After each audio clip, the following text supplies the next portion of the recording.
ਤੁਸੀਂ ਦੇਖ ਰਹੇ ਹੋ ਸਾਂਝ ਟੀਵੀ ਨਿਊਜ਼ ਪੋਰਟਲ। ਸਾਡਾ ਹੁਣ ਔਰੇਂਜ ਜ਼ੋਨ 'ਚ ਆਇਆ ਹੋਇਆ ਹੈ। ਔਰੇਂਜ ਜ਼ੋਨ 'ਚ ਕੁਝ ਹੋਰ ਤਬਦੀਲੀਆਂ ਸਾਡੇ ਕਰਫਿਊ ਆਰਡਰ 'ਚ ਹੋਈਆਂ। ਸਭ ਤੋਂ ਪਹਿਲਾਂ ਤੇ ਸਾਡੀ ਦੁਕਾਨਾਂ ਦਾ ਖੁੱਲਣ ਦਾ ਟਾਈਮ ਹੁਣ 9 ਤੋਂ ਲੈ ਕੇ 1 ਵਜੇ ਤੱਕ ਦਾ ਹੋਏਗਾ, ਜਿਹੜਾ ਕਿ ਪਹਿਲਾਂ 7 ਤੋਂ ਲੈ ਕੇ 11 ਵਜੇ ਤੱਕ ਦਾ ਸੀਗਾ। ਦੁਕਾਨਾਂ ਖੋਲਣ ਲਈ ਰੂਰਲ ਏਰੀਆ 'ਚ ਸਾਰੀ ਦੁਕਾਨਾਂ ਖੁੱਲਣਗੀਆਂ। ਅਰਬਨ ਏਰੀਆ 'ਚ ਵੀ ਹੁਣ ਸਾਰੀ ਦੁਕਾਨਾਂ ਜਿਹੜੀ ਨੇਬਰਹੁੱਡ ਹੈ ਜਾਂ ਸਟੈਂਡ ਅਲੋਨ ਹੈ ਜਾਂ ਫਿਰ ਰੈਜ਼ੀਡੈਂਸ਼ੀਅਲ ਏਰੀਆ ਵਾਲੀ ਹੈ ਉਹ ਵੀ ਖੁੱਲ ਸਕਦੀ ਹੈ। शॉपिंग ਕੰਪਲੈਕਸਸ ਜਿਹੜੇ ਹੈ ਉਹ ਨਹੀਂ ਖੁੱਲਣਗੇ, ਸ਼ਾਪਿੰਗ ਮਾਲ ਨਹੀਂ ਖੁੱਲਣਗੇ, ਲੇਕਿਨ ਜਿਹੜੇ ਬਾਜ਼ਾਰ ਹੈ ਉਹ ਖੁੱਲ ਸਕਦੇ ਹੈ। ਇਹਦੇ ਲਈ ਜਿਹੜਾ ਸ਼ਡਿਊਲ ਅਸੀਂ ਪਹਿਲੇ ਬਣਾਇਆ ਹੋਇਆ ਸੀਗਾ ਦੁਕਾਨਾਂ ਖੋਲਣ ਦਾ, ਉਸ ਹਿਸਾਬ ਨਾਲ ਹੀ ਚੱਲੇਗਾ, ਜਿਸ 'ਚ ਗਰੋਸਰੀ ਕੈਮਿਸਟ ਦੀ ਦੁਕਾਨਾਂ ਜਿਹੜੀਆਂ ਹਰ ਰੋਜ਼ ਖੁੱਲਣੀਆਂ ਹੈ। ਬਾਕੀਆਂ ਦਾ ਅਸੀਂ ਰੋਸਟਰ ਸੈੱਟ ਕੀਤਾ ਹੈ, ਉਹ ਰੋਸਟਰ ਦੇ ਹਿਸਾਬ ਨਾਲ ਹੀ ਖੁੱਲਣਗੀਆਂ। ਇਸ ਤੋਂ ਇਲਾਵਾ ਸਾਡੇ ਬੈਂਕਸ ਦਾ ਟਾਈਮਿੰਗ ਵੀ ਹੁਣ 9 ਤੋਂ ਲੈ ਕੇ 1 ਵਜੇ ਤੱਕ ਹੋ ਜਾਏਗਾ। ਇਹਦੇ ਵਿੱਚ ਬੈਂਕਸ ਤੇ ਸਾਰੇ ਜਿੰਨੇ ਵੀ ਫਾਈਨਾਂਸ ਤੇ ਹੋਰ ਇੰਸਟੀਟਿਊਸ਼ਨਸ ਹੈ, ਚਾਹੇ ਉਹ NBFCs ਕਿਸੇ ਵੀ ਤਰ੍ਹਾਂ ਦੇ ਹੈ, ਉਹ ਸਾਰੇ 9 ਤੋਂ 1 ਵਜੇ ਤੱਕ ਪਬਲਿਕ ਡੀਲਿੰਗ ਲਈ ਖੁੱਲਣਗੇ। ਉਸ ਤੋਂ ਬਾਅਦ ਦਾ ਜਿਹੜਾ ਟਾਈਮ ਹੈ 5 ਵਜੇ ਤੱਕ ਉਹ ਆਪਣਾ ਇੰਟਰਨਲ ਕੰਮ ਕਰ ਸਕਦੇ हैं, लेकिन उस टाइम ਤੇ ਕਿਸੇ ਤਰ੍ਹਾਂ ਵੀ ਪਬਲਿਕ ਡੀਲਿੰਗ नहीं ਹੋਏਗੀ। जिन्ने भी प्राइवेट ऑफिसेज हैं वो खुल सकते हैं। ए प्राइवेट ऑफिसेज जिस पब्लिक डीलिंग नहीं हो रही तो अपने यूजुअल टाइम से खुल सकते हैं, लेकिन पब्लिक डीलिंग वाला काम जोड़ा है वो सिर्फ 9 तो लैके 1 बजे तक ही हो सकता है। किसी तरह की हजे भी रिस्ट्रिक्शन है मूवमेंट की रिगार्डिंग ऑटो रिक्शास ते रिक्शास या फिर कोई टैक्सी ओदी कोई मूवमेंट या इंटर डिस्ट्रिक्ट कोई बस इंट्रा डिस्ट्रिक्ट कोई बस है ओदी मूवमेंट सारी रिस्ट्रिक्टेड है, वो नहीं खुलणगियां। सैलून शॉप्स जी हैं, स्पा पार्लर्स एंड ऑल वो हजे भी बंद है जी, वो कितने भी नहीं खुल रहे, किसी भी जोन च नहीं खुल सकते हैं।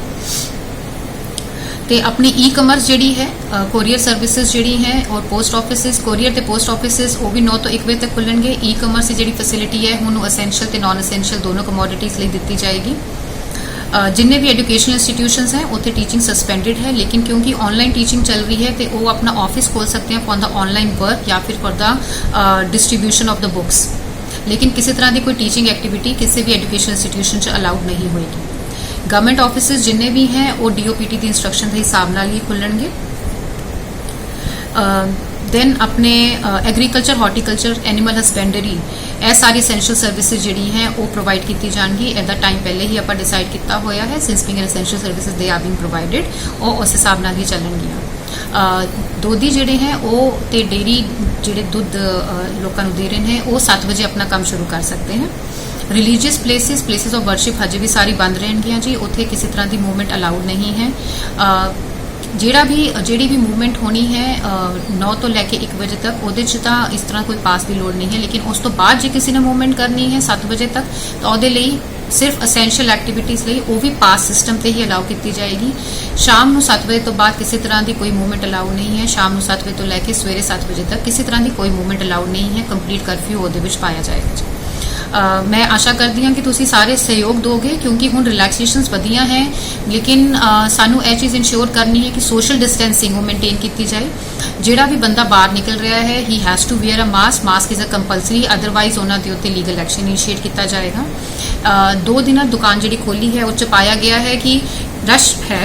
मैं अपील करूँगी कि जी सोशल डिस्टेंस मेनटेन करो, क्योंकि यह रियायतां सिर्फ तुहाडे लिए दी जा रही है, लेकिन जे सानू लग्या कि रियायतां नाल काम सर नहीं रहा तो असीं रियायतां वापस ले लांगे, लेकिन उहदे नाल कुछ ज़्यादा बेनिफिट किसी नूं मिलना नहीं है।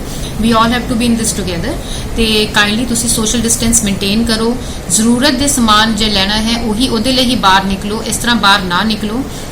वी कैन अंडरस्टैंड कि इन्ने दिनों तो अंदर सारे बैठे हुए हैं, जरूरत ज़्यादा है, लेकिन अपनी प्रोटैक्शन करके चलो, क्योंकि घर तुसी वापस जाना है, अपने परिवार नूं सारियां नूं मिलना है। तुसी अपनी प्रोटैक्शन करो, अपने परिवार की प्रोटैक्शन करो तो सारियां दी प्रोटैक्शन हो जाएगी। तो ये नाल एक चीज़ होर है कि अपना जोड़े 4 व्हीलर है वो एक ड्राइवर अगे बैठ सकता है तो पीछे 2 मैंबर्स ही बैठ सकते हैं। तो 2 व्हीलर च सिर्फ एक ही अगे बैठेगा, पिलियन कोई भी अलाउड नहीं है। इनू काइंडली तुसी इंप्लीमेंट करो। यह चीज़ देखने च आई है कि पिलियन राइडर बैठा होंदा है, लेकिन it has been clearly told now कि उन्होंने उत्ते तुसी चलान कट्टे जाएंगे तो उन्होंने उत्ते लीगल एक्शन भी जिहड़ा है वो इनिशिएट किया जाएगा। We all are together into it. जे असी ठीक चलते रहे, साडा होर नैगेटिव पॉजिटिव केसिस घटने शुरू हो गए तो फिर असी ग्रीन जोन च भी आ सकते हैं, लेकिन जे असी ये रियायतां नूं प्रॉपरली नहीं इंप्लीमेंट कर पाए, असी उहदे विच सोशल डिस्टेंसिंग नॉर्म्स नूं नहीं इंप्लीमेंट कर पाए तो असी रेड जोन च भी आ सकते हैं। तो सारा कुछ अपने हाथ से ही है।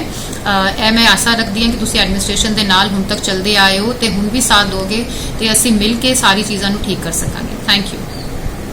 ਤੁਸੀਂ ਦੇਖ ਰਹੇ ਹੋ ਸਾਂਝ ਟੀਵੀ ਨਿਊਜ਼ ਪੋਰਟਲ।